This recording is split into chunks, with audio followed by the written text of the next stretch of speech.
Hey guys, it's Madison, and I've done something spontaneous. So I went on the topic website to check and see if the 2023 test dates were available yet because my topic level 6 results have expired. They only last 2 years. And I was thinking about taking the test again to number one, renew my certificate and, be officially topic level 6 again. And also, of course, to try and up my score, particularly in writing since that's my weak area. And, just as another milestone and goal to kind of set for myself to motivate me to keep improving my Korean. So that's why I originally went on the website, but once I was there, I noticed that one, the 2023 schedule is still not available, which seems kind of late in the year for the next year to not be available, but whatever. And number two, the topic 말하기 test, which I've heard rumors around the grapevine that they're starting soon for a couple of years now.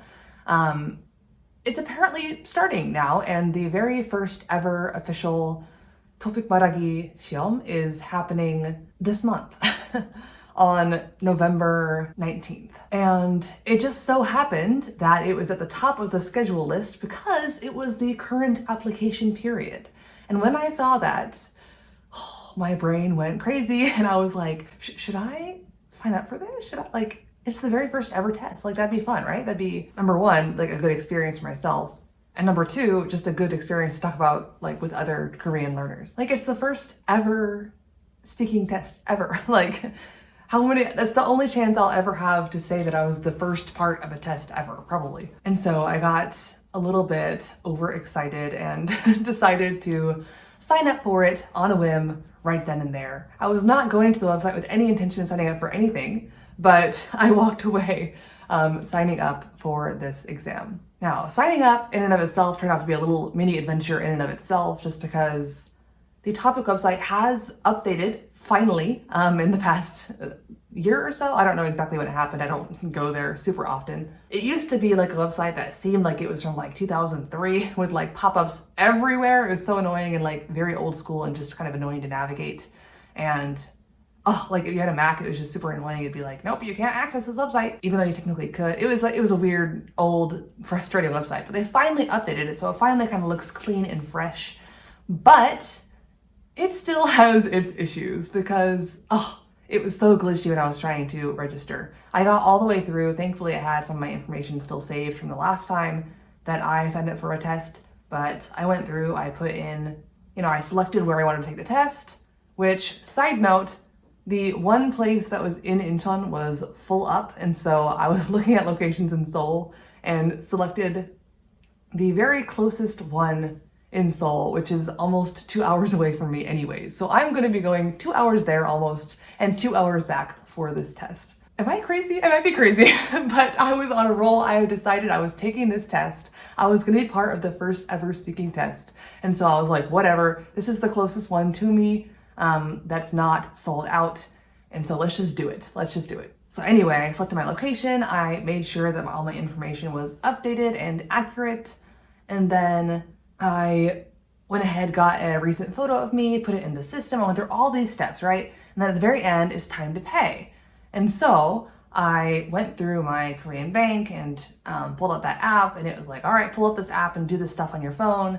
And so I did it, and I pushed the wrong button, tried to cancel it, and thought I could just redo it real quickly, oh, it failed to go through, try again. But that didn't happen. I tried to refresh the page and it logged me out of my account entirely. I had to go back in. It was super weird. When I went into my page, it showed that I was signed up, and it said oh, trying to process payment. But even though I had canceled the one payment I had tried to do, it was still showing up as trying to process it. I tried to go back through the application. It would let me go a couple pages in, and then it would just log me out.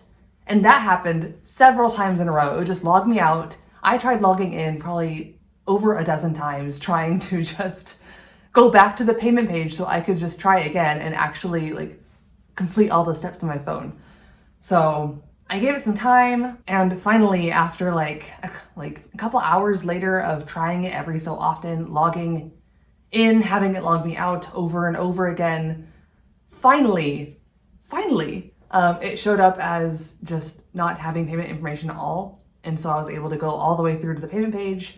able to actually complete all the steps and not make a mistake on the payment app. And I signed up, but man, was it ever an annoyance to get that payment to go through. Not even the payment part itself, just getting back to the place where I could even try to make a payment. So Topic website, you look a lot nicer, a lot cleaner, a lot more modern, but you still have your issues for sure. So yeah, it cost me Paraman won, which is 80,000 won, which is, I don't know, around $60 with today's exchange rate-ish. But yeah, so yeah, it's a little more expensive than the traditional topic exam. And yeah, it's actually quite a short test considering the actual testing time is 30 minutes. So yes, that means I'm traveling 2 hours to a university in Seoul to take a 30-minute test. Then I'm gonna take subway another 2 hours back. So wow, you might think I'm crazy. I kind of think I'm crazy, but I'm still kind of excited / nervous / terrified / about the whole thing. So yeah, it's 30 minutes. There's 6 questions. They start with the easier questions and go all the way to the most difficult questions. And the length of time that you're supposed to answer them for also increases. So I'll put a little chart up of what the exam kind of looks like, what the questions like styles are, and how long do you have to prepare for your answer and then give your answer. So it's going to be a lot, you know, relatively speaking, a lot of money and time just to go and spend 30 minutes answering 6 questions. But I thought it'd be a really good push for me to work on my speaking. Ever since I heard about the speaking exam, I've both been terrified and also excited by the idea, since that's my most weak category of Korean, in my personal opinion. Actually, writing's probably worse, because I've done a lot more speaking in Korean than writing in Korean. I can write in Korean, but if I was like had to have a timed writing test, like that happens on the regular topic and it's just terrible. And you can get away with a lot more of like working your way around things or like dotting sentences and stuff and still kind of sound natural in speaking, whereas writing, your weaknesses can kind of be exposed a little bit more. I don't know, maybe they're both terrible. But yeah, anyway, gosh. And it's coming up so soon, like it's in just a couple of weeks. So yeah, that was my very impulsive decision to sign up for this exam, to have to travel to Seoul, 2 hours away to a university to take a 30-minute test and then come back. But yeah, like I said, part of me is super thrilled and like excited to be kind of on the breaking ground of this new exam. It looks like they've had a couple of like trial runs of the exam, but this is the very first official ever speaking exam. But that also means that there's like almost no materials and like no past exams I can look at, no past experiences from people on the internet I can look at. I'm riding the wave, people. I'm riding the wave. So I will report back with my experience, how it went for me and what I thought about it, the whole process, that kind of stuff. But honestly, even now, I kind of have a pit in my stomach thinking about it just because I have stage fright. I don't think I've ever actually taken a spoken exam before.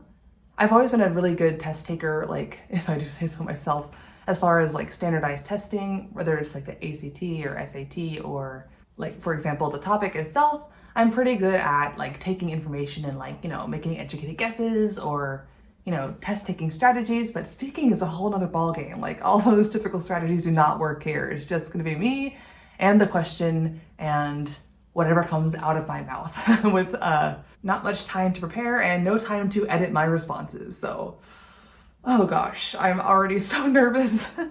But yeah, this is definitely the kick in the pants that I needed to get back on the Korean studying train, to encourage myself to work on my Korean speaking in the next couple of weeks. I don't really have a ton of speaking that I do in my daily life, so I'm not sure if I'm just going to record myself responding and just analyzing it myself and looking at, you know, whatever study materials I can find and like comparing it to the model answers there, or if I'm gonna actually push my little introverted self to go out and meet some Koreans and ask for their assistance in grading my responses to certain questions or whatever. I don't know. I don't really have a plan. I just need to speak more Korean in my daily life from now until then. But at the end of the day, this is all just for fun. It's a chance for me to test my skills and see where I get. I am not anticipating getting a level 6 on this exam. I'm kind of aiming for a level 5. I generally have pretty natural pronunciation for the most part, and like intonation, I think I'm pretty good at that, but I definitely hesitate and hem and haw and struggle through trying to explain deep thoughts or kind of complicated abstract ideas, and that seems to be what a couple of the more advanced questions are about.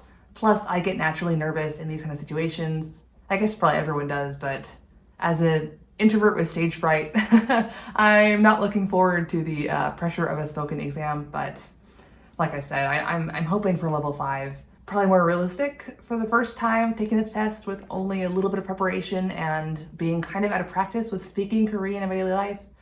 Maybe level 4 is a more realistic expectation, but 4 or 5, hopefully 5.